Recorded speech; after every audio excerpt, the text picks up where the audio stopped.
So the election is getting closer and closer, and we're getting better and better guests to talk about politics, technology, and the future. Today on Innovate 2016, we have Sean Ammirati. Sean is an amazing guy. 4 things about him at the very minimum: serial entrepreneur, best-selling writer, venture capitalist, and academic at Carnegie Mellon. Sean, welcome to Innovate 2016. Thanks for having me. Of those 4 things, Sean, which are you most proud of? Your entrepreneurial exploits, your academic skills, your writing, or your investing? So I look at all of them as doing the same thing at the end of the day, which is when I think about entrepreneurship, I think entrepreneurs make the world the way the world ought to be. And so for a season of my life, I was heads down, focused on 3 consecutive startups in a very specific focus group. And what were they? So one was called Peak Strategy. We sold that to Morgan Stanley. One was called MSpoke. We sold that to LinkedIn. And then I joined Richard and Marshall at Read Write Web to run all of the business side of that business, and after a couple of years sold that to Say Media. But each of those, I was laser focused on just that one startup. Now what I try to do is help other people make the world the way it ought to be by teaching them, by investing in their startups, by writing books that hopefully help them be more successful, that kind of thing. Are you excited by the election, Sean? You're waiting for it to be over? I'm not excited by the choices. I am a lifelong Republican, and you say that with pride or shame? Today with shame. I can't believe that, I went to a college my undergraduate college, where we had a lot of relatively influential conservative thinkers, and they taught me that the Republican Party is the party of Lincoln and Reagan, 2 presidents that were shot, and we now have nominated a candidate who jokes about shooting his opponent. It's a little disappointing, to be honest, and it's not the conservative values I was taught.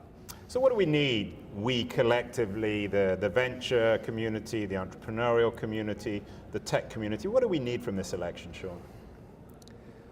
Well, I'm not sure we'll get everything that we need. I will say one issue that I'm particularly passionate about, being a faculty member at CMU, is we have an extremely international campus. For your kind of top 20 engineering programs, arguably the most international group of students. And every semester I teach grad students who are brilliant students from China, from India, and they have brilliant ideas. And the reality is that they either need to go back home to start those ideas, or they need to put those ideas on the back burner to get one of the larger tech companies to sponsor their visa. And I just think that's absolutely criminal. It's not only criminal, it's insane. Yes. What's the thinking behind it?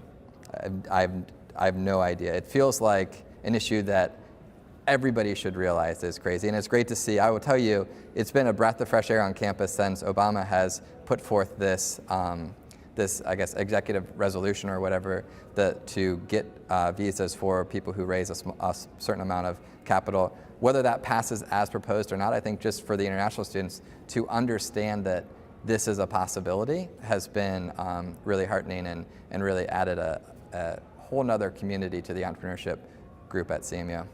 Are your international students terrified of a Trump presidency? Man, I feel like all of my students are terrified of a Trump you? presidency. So, yeah, it's very concerning to me. I believe that America is a place where we tend to overcome constraints, and I think we've had great leaders and we've had not so great leaders, and America seems to overcome in both of those scenarios. This is going to put that to the test if he is elected, but hopefully he won't be. Does it worry you that, we can spend hours talking about Trump, but does it worry you that even his opponent seems to be increasingly anti-free trade and suspicious of the outside world? Yes. I think what worries me more is it feels like both parties may have nominated the only candidate who could possibly lose to the other candidate, which just feels like there's something kind of broken about the way that we do this today. But there are people who have more expertise in this than me, but just one of the things I like to think about is when you don't get the outcome you want in any part of your life, it's helpful to see, is that because you're unlucky or because the process is just fundamentally broken? And I feel like we've had that process happened in parallel with two parties, and they both ended up with this broken result, which maybe means the process is just broken and needs optimized in some way. Is there anything we need from government? We, again, being the tech community, do we need more or less regulation? Leaving aside immigration, which is a no-brainer. I mean, for example, do we need more or less regulation when it comes to net neutrality? So I think we absolutely need net neutrality, right? In the form it's in? I mean, we need to make sure that net neutrality is just kind of like gravity, like it's just there. As someone who invests in early stage startups, nothing scarier to me than the fact that, my startups may have their thumb put on the scale and not be able to compete on a level playing field with larger established companies. I think one of the things that makes America great, right, is that when people see things that are broken, they're able to create products and services to solve that. And you want to make sure that the